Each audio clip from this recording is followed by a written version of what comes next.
ladies and geriatrics. And well, I say that really because I am, but also because this really is probably more of a faithful 70s recreation than many of the faithful 70s recreations we have knocking about these days. Let's have a listen. I'll talk you around it.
So pick up time methinks, and we will start with the bridge in the treble position. Everything's flat out. There's no push-pull trickery on these, they're just raw and ready.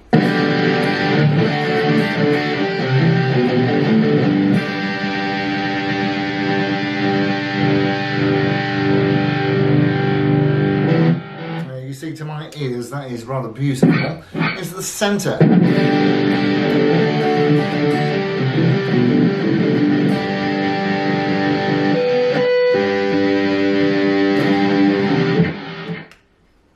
Onto the neck.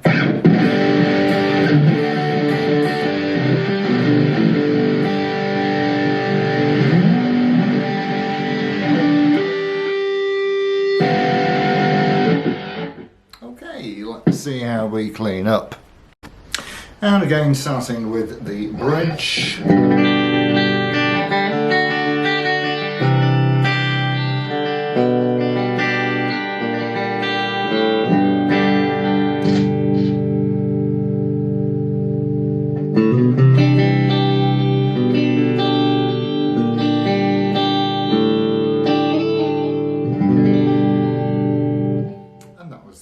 the centre. Now we shall go on to the neck.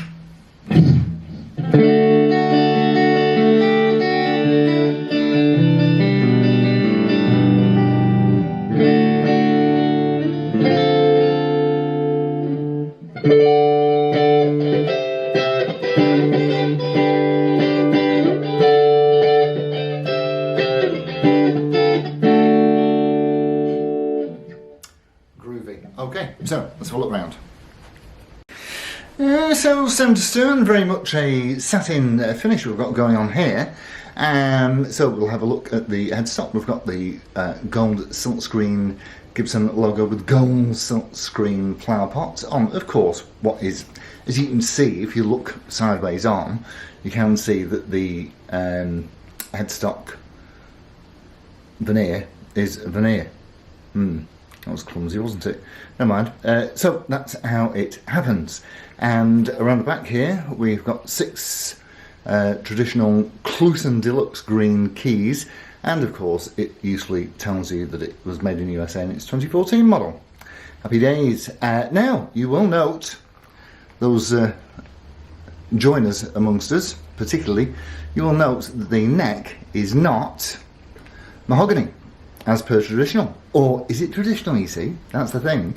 Because, certainly back in the 70s, maple necks were very much de rigueur.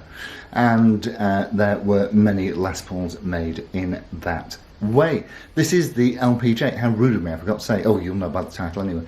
It is an LPJ, but it does have a blank truss rod cover for reasons best known to itself, I would say. And you've got to...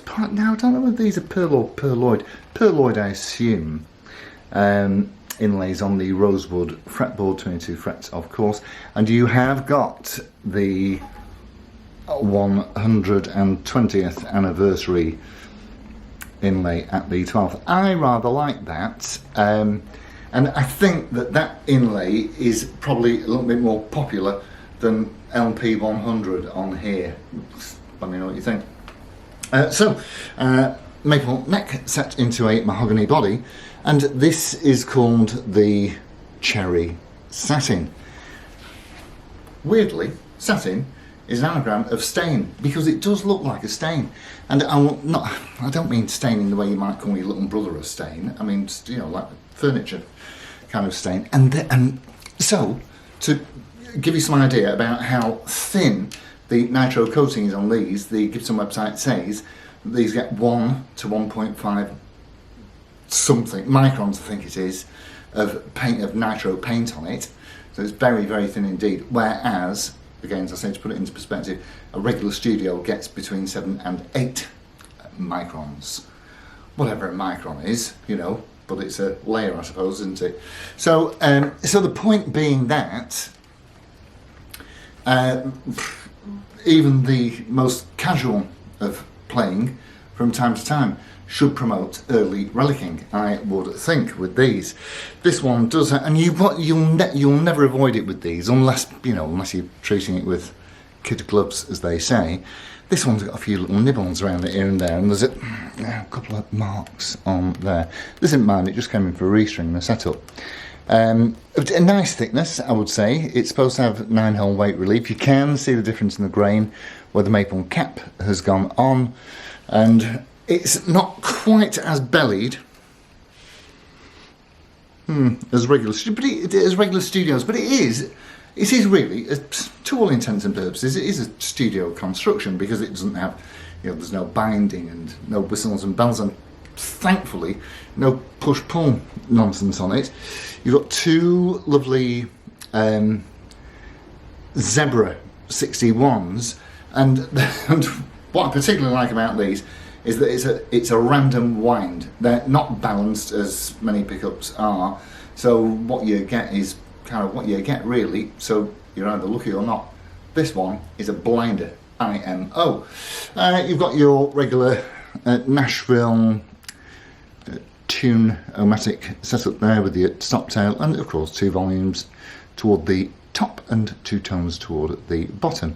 And yeah, as I say, apart from a few little nibbles hither and thither, it's there's a bit of something going on here and there. It's by no means a case queen, but I don't think that these were ever really intended to be case queens. They were designed and built as solid workhorses that were available at a decent price to the proletariat. So hats off Gibson for that one. Yeah, that's it, yeah. So 61 zebras. You'll see some numbers back here, but they're both popping out about 7.5, which is, you know, it's a nice sweet, a bit like the 57 Classic kind of territory. But yeah, all in all, I like it a lot. Sounds great, plays great, and will do the job. And you don't have to be all precious about something like this. Lovely stuff. All right, that's it for this one. So adios amigos. Ta-ra.